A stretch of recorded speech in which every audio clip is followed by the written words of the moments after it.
What's going on, everybody, and welcome to another episode of The Other Side of the Firewall, where we talk about the latest and greatest in cybersecurity news, as well as we highlight those movers and shakers and glass ceiling breakers, those people of color who've made it to the other side of the proverbial firewall. My name is Ryan Williams, and as always, I'm joined by Shannon Tynes. What's up? What's up? What is going on? And Levine was unable to make it to this episode, but he'll be back next week. Definitely continue to tune in. Please like, share, subscribe, all that good stuff. Click the bell if there's a bell, whatever. Just stay tuned. We drop 5 episodes a week, so we're always making content. Please consume it. With that being said, Monday and Tuesday are our topics. Wednesday is our discussion. Thursday, I do Ask SSP, which will be a little bit different this upcoming week because I'll have a guest. And then Friday, we talk about everything else. So if you want to hear about what we've been watching or listening to or whatever, tune in on Friday. But without further ado, I give it to Shannon. All right. So this article comes from darkreading.com, and it's by Jai Vijayan. Hopefully I said that right, Jai. But the title of this article is CISA issues new directive for patching known exploited vulnerabilities, right? And the goal of this, right, is to reduce civilian federal agency exposure to attacks for stuff that's already been going on out there. Because when we hear about a lot of these attacks that happen, there are 0 days, right? Sometimes it's a 0 day or something like that. But a lot of the times it's them getting attacked for old things that should have been addressed already, right? And when I first read this, I was looking at this and I was like, this is something we already do.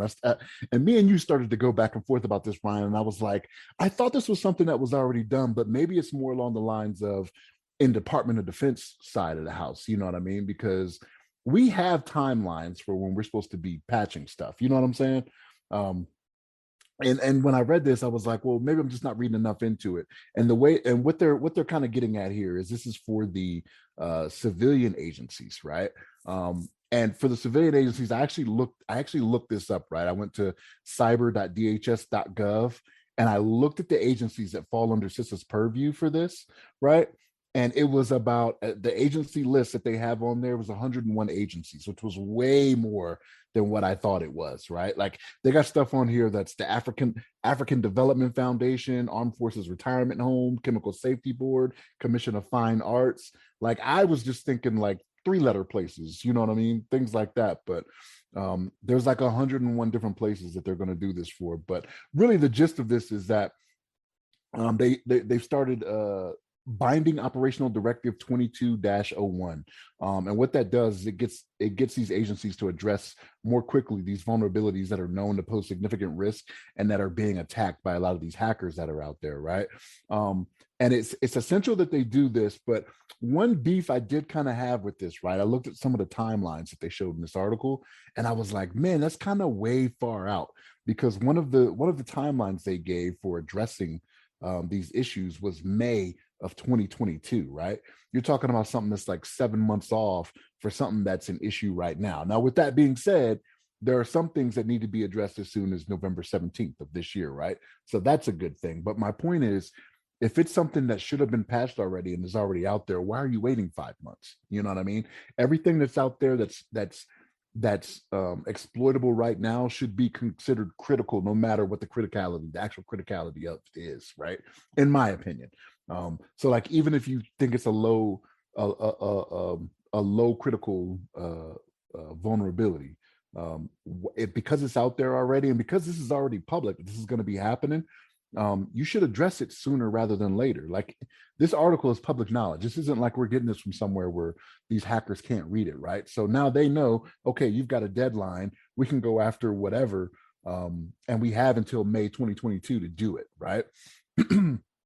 Because it's not like they're just attacking one thing at a time either. They've had it before where they've doubled, tripled, and quadrupled up on some of these vulnerabilities to try to get in here. But I like the initiative that they're doing here, the U.S. Department of Homeland Security. I like what they're doing. I just wish their timeline was a little bit more aggressive. But what say you, Ryan? No, so I think you are correct. That's what I like about having different varying experiences on the show. So like your wheelhouse is the analysis, remediation, maintenance of vulnerabilities. So I think it's like on my side, like a lot of what I dealt with in infrastructure, we were pretty slow. Like we still had STIGs that we had to go by. I forget what STIG stand for, but like the DISA will come down and give us, you know, what I mean, it's like the 10 Commandments, like you will remediate these things. So we didn't actively hunt for anything. We just push push the STIGs out. Like, okay, this needs to be remediated. This needs to be patched. Yada yada yada. So we were always slow to the punch, and I think that's what a lot of people, especially I didn't know it was this many agencies. Like, who's to say they actually have? Because for the smaller ones, do you even have a CISA or ISSO or anything that's supporting their vulnerability management? But on top of that, I think it's the volume. So, like you said, there are some that have to be patched by November, and then there are others that have to be patched by early next year. Uh, but the catalog that CISA is pushing says it's approximately 290 vulnerabilities that go back to 2017. So they're already way behind the ball. So I think they will need that time to catch up and put the right people in the right positions. Because I'm sure there's like some of these agencies you listed, I'm sure it's some of them are so small. It's like a handful of people and none of them are cyber. So it's like, how do we even fix this? So here's my reason behind saying that, right? So I'm going with a guesstimate here, right? But I'm gonna guess that almost all of these systems are Windows-based systems, right? And Probably. the way that Windows does things is that their updates are cumulative, right? So like if you install the latest, right, like it's kind of a roll up, you know what I mean? So like Oh, it's right. not like you have to go back to 2017, 2018, 2019, right? If you're on the newer operating system, I'll say that, right? Which you should be. So like if they're still out there operating Windows 7, like that's been end of life already, you know what I mean? To where there's no support from Microsoft anyway. Why are you still running it, right? And that's what always got me, because I've seen that in some instances where people be running an older operating system and they're just like, oh, we just can't update it because the system is so important, this, that, and the third. And to me, Right. that's not the right mindset to have. The mindset should be, okay, we definitely need to be updating this operating system because it is so vital, right? Right. That's just my way of thinking about it. Maybe just the way I came up, maybe the way Uncle Sam trained me to think. Right. Right. So I think that goes into the difference between being a CEO and being a CISP or ISSO or M or what have you. No, like they're like upgrading from Windows 7 to whatever is going to cost us X amount of dollars. So no, we're not going to do that. And you screaming up at them like, hey, if you don't pass this, it's going to cost us thousands, if not, if you're big enough agency, millions. And that's what you have to tie it into when you're talking to Yeah. that C-suite, right? Like you have to say, okay, well, if we don't do this, we run the potential of, if we're hacked every day, we're down, we're losing, let's say $500,000 a day, right? Then Right. that'll catch their attention. They're like, whoa, wait, I don't want to lose money, right? I don't want to lose that potential income. Right. That's if you can make it to the board though. So I was watching, I think it was, no, I was reading it. It was on LinkedIn. It was a poll, like it was asking CISPs and others, do you get to talk to the board? And the vast majority were like, no, I have to go through someone else. So whether it be CIO, CTO, or there was another position too that was all management and nothing to do with cyber. And they were like, it gets lost in translation. they don't they don't bring it up to the board. At least I don't know. I have no visibility. So there was some legislation that was being proposed. Man, I don't think it was to the legislation part, but it was like some document in draft was like, if you have a system that is vulnerable and can cause PI to leak or something like that, then you have to put a person in a position that can speak to the board. So they're trying to put us on the board basically, or force companies to have us on the board if you deal with PCI DSS or other type of frameworks like that, which I thought was like, that's smart. Like you should do that. But again, legislation takes a long time. There'll be waivers.